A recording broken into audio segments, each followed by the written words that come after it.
आशा करता हूँ आप सब बहुत अच्छे होंगे। मेरा नाम है सिद्धांत अग्निहोत्री। स्टडी क्लोज पे आपका बहुत बहुत स्वागत है। तो दोस्तों, हम बात करेंगे आज राम सेतु की। मैं इसको एडम्स ब्रिज नहीं बोलने वाला, मैं इसको राम सेतु ही बोलूँगा। ओके, तो हम राम सेतु की, हालांकि इसको नाम इसके बहुत सारे हैं, नल सेतु है, राम सेतु है, एडम्स ब्रिज है, बट एक बहुत बड़ी डिबेट रही है कि क्या ये मैन मेड है। आप समझिए कि भी पिछले साल CSIR और नेशनल इंडियन ओशनोग्राफी ने, NIO ने, इन दोनों ने एक प्रोजेक्ट लॉन्च भी किया है कि भाई इसको स्टडी करेंगे, कार्बन डेटिंग्स और बहुत सारी सोनार टेक्निक से इसको स्टडी किया जाएगा। मैंने इसके बारे में काफ़ी पढ़ा है, ठीक है, राम सेतु के बारे में। तो अब हम जानने की कोशिश करेंगे कि क्या राम सेतु जो है वो रियल था, क्या ये इतना बड़ा ब्रिज बनाया गया था। अगर ऐसा है तो ये तो भाई इंजीनियरिंग का सबसे शानदार नगीना है।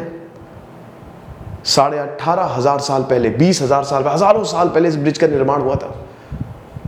मेरी माने, मेरा अगर मैं अगर अपने हिसाब से बोलूं तो राम सेतु बनाया गया था बिल्कुल। क्यों मैं बोल रहा हूं, हर किताबों में इसका वर्णन मिलता है। सबसे पहले तो वाल्मीकि रामायण जो सबसे पुराना टेक्स्ट है, ठीक है, मतलब खैर वेद हैं वो तो ठीक है, बट अगर आप हमारे इतिहास की बात करें ना, इतिहास, हिस्ट्री, ध्यान दीजिएगा, तो रामायण और महाभारत दे आर द इतिहास ऑफ इंडिया। सो अगर हिस्ट्री की बात करें, रामायण की बात करें, तो आपको मिलेगा वर्णन, बार बार मिलेगा, 22 shloka dedicated. Then Vijayanagar empire, Alberuni, जो भी यहां पे ट्रैवलर्स आए, चालुक्यास, इनफैक्ट संगम लिटरेचर में भी जो हजारों साल पुराना था, उसमें भी आपको वर्णन मिलेगा राम सेतु का। ये एरिया साइक्लोन प्रोन है, यहां पे साइक्लोन आता है। धनुषकोडी, धनुषकोडी है नहीं है, धनुषकोडी, यहां से श्रीलंका खाली 48 किलोमीटर की दूरी पे है, 48 किलोमीटर, बस बहुत कम दूरी है ये। तो ये पूरा पुल बनाया गया था, 48 किलोमीटर लंबा पुल है ये। वैसे तो अगर देखें तो 32 किलोमीटर ही है, लेकिन पूरा अंदर तक पुल बनाया गया था ये, 48 किलोमीटर लंबा। तो ये बनाया कैसे गया था, आर्कियोलॉजिस्ट रितेश आर्या बताते हैं, बहुत कुछ बताते हैं। अभी हाल ही में मैंने एक डॉक्यूमेंट्री देखी थी, देखिएगा जरूर, डिस्कवरी प्लस, बहुत ही शानदार डॉक्यूमेंट्री थी। तो उस पे इस बात पे और अच्छे से वर्णन किया गया। मैं वही वर्जन बताऊंगा और मुझे भी वो ठीक लगता है, यही है। देखिए, हालांकि अभी तो स्टडी हो रही है इस पे, अभी तो बहुत स्टडी हो रही है कि कैसे बनाया, क्या हुआ, लेकिन हम ये बात समझेंगे, डिफरेंट थ्योरीज के बारे में जानेंगे कि क्या हुआ होगा। बहुत लोग उसको नकारते भी हैं कि नहीं था, लेकिन ये नहीं, ये गलत है पूरी तरीके से। 1480 से पहले ये पुल पूरा विजिबल था, पूरा, मतलब आप लिटरली चल के जा सकते थे, ठीक है। और आज भी सैटेलाइट इमेजेस है, देख सकते हैं ना, ये पूरी सैटेलाइट इमेजेस है। आपको इसके ये दिखेगा कि हाँ, पुल एकदम विजिबल है, तो डाउट करने का तो कुछ है ही नहीं।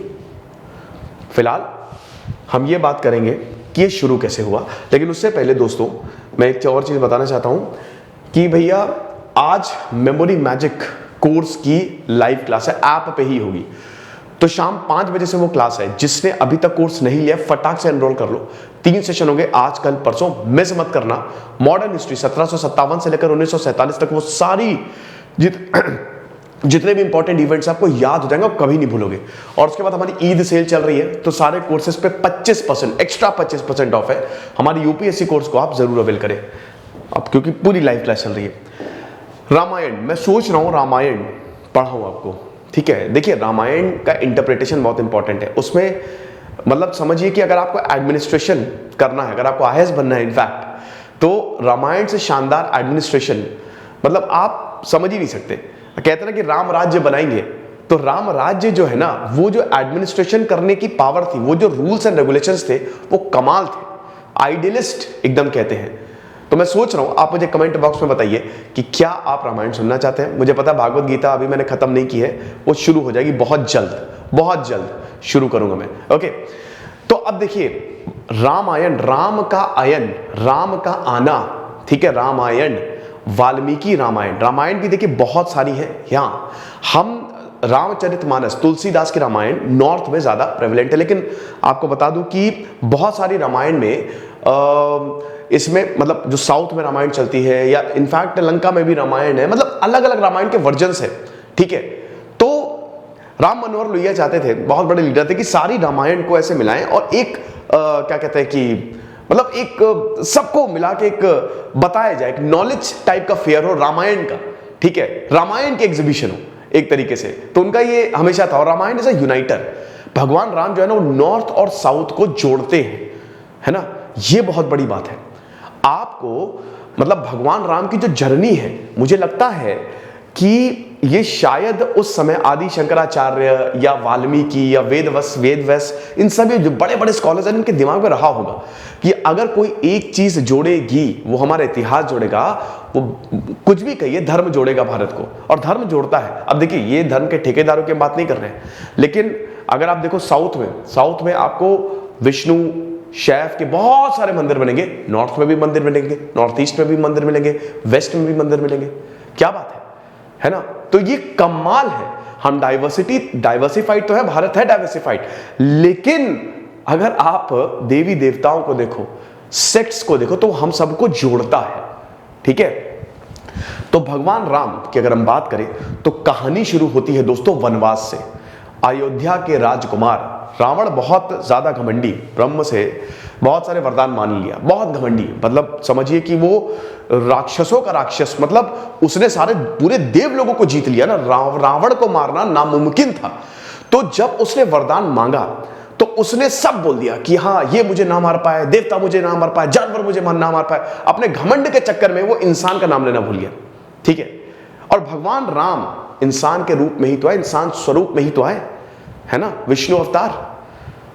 तो भगवान राम का जन्म डेस्टिनी ही यही थी कि रावण का वध करे, बुराई पे अच्छाई की जीत। लेकिन दोस्तों आपको बता दूं कि कई जगह, जैसे अगर आप लंका में जाएं, श्रीलंका में रावण को ऐसा हीरो माना जाता है। अब भाई रावण जीनियस था, यू वोंट बिलीव कि एक नहीं दो नहीं बल्कि 11 हेलीपैड्स बने हैं श्रीलंका में। आपको पता है पुष्पक विमान बोला जाता, वहां पे उतारा जाता। रावण के पास अच्छे खासे, he was engineer, he was a genius, Shiva भक्त था रावण। रावण से बड़ा शिव भक्त कोई वही नहीं है, ऐसा बोला जाता है, ठीक है। बट अगेन भाई वो जो गलत था वो गलत था, बुरा तो था। सोने की लंका तो बना ली, लेकिन इतना एबल राजा नहीं था, अब वो थे भगवान राम। तो हम ये देखते हैं कि जब भगवान राम अयोध्या में जन्म हुआ उनका, ठीक है, he was destined to rule Ayodhya. तो अब जब वक्त आगे बढ़ा, 14 साल का वनवास हुआ, ठीक है, अयोध्या भगवान राम को 14 साल का वनवास हुआ, सीता गई, लक्ष्मण गए, तो चित्रकूट में उन्होंने शरण ली, ठीक है। बहुत वक्त तक वो चित्रकूट में रहे, 14 साल का वनवास मतलब 13 साल तक तो वही। देन उसके बाद हम ये देखते हैं कि फिर उसके बाद वो मतलब उनकी जर्नी रही, मतलब वो उन्होंने नॉर्थ से शुरू किया और पूरा साउथ तक गए वो, ठीक है। उनकी जर्नी की फिर वो नासिक गए, मतलब इलाहाबाद, नासिक और पूरा लोनार, हर जगह चलते गए वो। और फिर हम ये देखते हैं कि रावण आता है और मां सीता का हरण कर लेता है, ठीक है, लंका ले जाता है, आज की लंका, श्रीलंका एक तरीके से। और वहां से भगवान राम की खोज शुरू होती है, ठीक है। ईशामुख पर्वत, वहां जाते हैं भाई, सुग्रीव से मिलते हैं। तो सुग्रीव से बोलते हैं कि क्या, मतलब वो भाई वहां के राजे होते हैं, तो वहां सुग्रीव से बोलते हैं कि क्या, मतलब इंक्वायर करते हैं कि क्या आपने सीता को देखा है, क्या वो मेरी धर्म पत्नी है। तो वो बताते हैं, हनुमान जी आते हैं, हनुमान जी बताते हैं कि हाँ बिल्कुल, मतलब ये इनके सबूत है यहाँ पे। तो वो पूरा होता है, फिर बाली से युद्ध होता है और अल्टीमेटली ये डिसाइड होता है जब ये पता चलता है कि भाई रावण लंका में है। और वो रावण जो है वो भाई सोने की लंका, उसने देवताओं को अपना बंदी बनाया हुआ है, बहुत खतरनाक है। तो फिर भगवान राम स्ट्रैटेजी बनाते हैं। अब देखिए लंका जाना है तो अब कोई प्लेन है नहीं, जाएंगे कैसे, समुद्र को पार करना है। तो वरुण देवता आते हैं भाई, भगवान राम ने तपस्या की, वरुण देवता आए और उनको वरदान दिया, मतलब उनको यह आशीर्वाद दिया कि जो पत्थर आप महासागर में फेंकोगे वो डूबेगा नहीं, और उसमें श्री राम लिखा होना चाहिए। अब देखिए ये समझिए, ठीक है ये तो हो गया, बट यहां पे इंजीनियर्स की भी बात आती है, और सबसे बड़ी बात आती है यहाँ पे नल की। नल कौन थे? विश्वकर्मा। विश्वकर्मा कौन थे? विश्वकर्मा आर्किटेक्ट थे। सोने की लंका भी विश्वकर्मा, जो देवलोक है, जो देवताओं के घर होते थे ना, वो विश्वकर्मा डिजाइन करते थे। उनके बच्चे थे, उनके बेटे थे नल। नल और नील ये दोनों भाई भाई थे और बड़े शैतान थे, ये दोनों बहुत शैतान थे। तो बचपन में क्या करते थे ये कि देवताओं की मूर्ति लेते थे, पानी में फेंक देते थे। तो एक बार एक ऋषि ने गुस्से में इनको श्राप दे दिया कि आज के बाद तुम जो भी मूर्ति फेंकोगे वो डूबेगी नहीं। अब ये जो श्राप था, ये भाई वानर सेना और भगवान राम के लिए वरदान साबित हुआ, क्योंकि जब पत्थर फेंका सागर में तो वो डूबा नहीं। ये स्टोरी है, ठीक है, जो रामायण में बताई गई। ये story, this is the story, है ना। अब अगर हम साइंटिफिक उसकी बात करें तो भाई इतना बड़ा पुल कैसे बन गया, ये वाकई में अचंभे की बात है कि भाई ये जो पुल आप देख रहे हो सागर पे बन कैसे गया, क्योंकि सागर तो डूब जाएगा। तो यहां पे रितेश आर्या जो कि आर्कियोलॉजिस्ट है, हाइड्रोलॉजिस्ट है, वो काफी चीजें बताते हैं। वो बताते हैं कि भाई देखो यहां पे ना दो सागर मीट होते हैं, बे ऑफ बंगाल और इंडियन ओशन तो है ही है। तो वो अब आपको पता है ना कि जब भी समुद्र आता है तो अपने साथ बहुत सैंड वैंड सब लेके आता है, क्योंकि भाई नदियां जो है समुद्र में मिलती हैं और नदियां पहाड़ वहाड़ सब काटते हुए आती है। ये ज्योग्राफी में मैंने कई बार बताया है। तो भाई वो देखो एक इधर से इधर बे ऑफ बंगाल मैप कैसे, तो इधर बे ऑफ बंगाल आ रहा है और ये पूरा इंडियन ओशन ही है। दो महासागर के मीट होने से यहाँ पे सैंड बार बन जाता है। जो मट्टी है ना इधर से आई, इधर से समुद्र मट्टी लेके, इधर से समुद्र मट्टी लेके आया और ऐसे टकराई, ठीक है। तो मिट्टी ना इधर जाएगी ना इधर जाएगी, आप समझ रहे हो। इधर से फिर से बता रहा हूं, ये महासागर ये दोनों आए, ठीक है, दोनों और ऐसे टकराए। तो ये क्या हुआ? डिपोजिशन हुआ ना। आप मेरे पास आ रहे हो, मैं आपके पास, मैं धक्का आपको दे रहा हूं ना, मैं पीछे जा रहा हूं ना आप पीछे जा रहे हो, है ना। तो डिपोजिशन होता गया, यहां पे सैंड बार बनता गया, वो लंबी चेन बन गई। लेकिन वो अनड्यूलेशन था, मतलब जैसे क्या हुआ कि वो सैंड भाई बन तो गई बहुत लंबी पट्टी, लेकिन बीच बीच में गड्ढे थे, बीच बीच में गड्ढे थे और इन्हीं गड्ढों पे, ठीक है, पत्थर डाले गए जिसमें श्री राम लिखा हुआ था। अब बात यह है कि जब इन गड्ढों पे पत्थर डाले गए, है ना, मतलब बड़े बड़े गड्ढे, ऐसे छोटे मोटे नहीं, तो वो डूबे क्यों नहीं? सबसे बड़ी बात है कि वो डूबे क्यों नहीं। 5 दिन तक ये सेतु बनाया गया। नल ने इस सेतु को बनाया, क्योंकि वानरी थे, नल ने इस सेतु को बनाया। 5 दिन तक ये काम चला, लंबा चौड़ा ब्रिज एकदम तगड़ा तैयार हो गया। लेकिन वो डूबा क्यों नहीं पत्थर? वो इसलिए नहीं डूबा क्योंकि दैट वाज कोरल, वो पूरा कोरल था। अभी ये धनुषकोडी है जो मैं अभी आपको बताऊंगा, ये कोरल था, इट वाज कोरल। अब ये जो कोरल होता है ना भाई, कोरल जो है आप समझिए समुद्र का जंगल है, इकोसिस्टम के लिए बहुत ही इंपॉर्टेंट है, ठीक है। तो ये कोरल ऐसे तो कमजोर होता है, लेकिन जब ये सॉलिडिफाई हो जाता है ना तो इसको कंस्ट्रक्शन के लिए यूज किया जाता है। और सबसे बड़ी बात है ये डूबता नहीं है। ये छोटे छोटे पोर्ट्स आप देख रहे हैं ना, ये तैरेगा, ठीक है। तो इतना शानदार इंजीनियरिंग की, इतना जबरदस्त दिमाग लगाया कि इन्हीं कोरल्स को ये रितेश आर्या बताते हैं कि वहां पे डाला। और ये दोस्तों देखिए, ये कंस्ट्रक्शन के लिए भी यूज होते हैं, ये बहुत मजबूत होते हैं, इतने सॉफ्ट, इतने मजबूत, क्योंकि जब सॉलिडिफाई होते हैं तो कैल्शियम कार्बोनेट बन जाते हैं। सैंडस्टोन तो डूब जाएगा, लेकिन ये नहीं डूबेगा, ये तैरेगा। तो इस तरीके से पूरा का पूरा राम सेतु जो है वो बनाया गया। तो राम सेतु था, है और हमेशा रहेगा, और अभी तक वो दिखता है। ऐसा इंजीनियरिंग का कमाल उस समय सोचिए, हजारों साल पहले, जब ना ही कोई डायग्राम्स होते थे, कुछ नहीं, बट साइंस अब देखिए। तो ये हिसाब किताब। अब धनुषकोडी की बात करें तो धनुषकोडी तो लास्ट टाउन है, तमिलनाडु में है ना, ठीक है। रामेश्वरम तमिलनाडु में है। पंबन ब्रिज बहुत ही खूबसूरत बना हुआ है, ठीक है। इकलौता ऐसा ब्रिज है जो समुद्र के ऊपर बना है, ट्रेन और ब्रिज, वो रोडवेज, वो सब कनेक्ट करता है। धनुषकोडी बहुत ही शानदार शहर हुआ करता था 1964 तक, 1964 से पहले। यहाँ पे रेलवे लाइंस थी, यहाँ पे बहुत मतलब बैंक्स थे, यहाँ पे सरकारी ऑफिसेस थे, यहाँ पे स्कूल्स थे, यहाँ पे पोस्टल ऑफिसेस थे।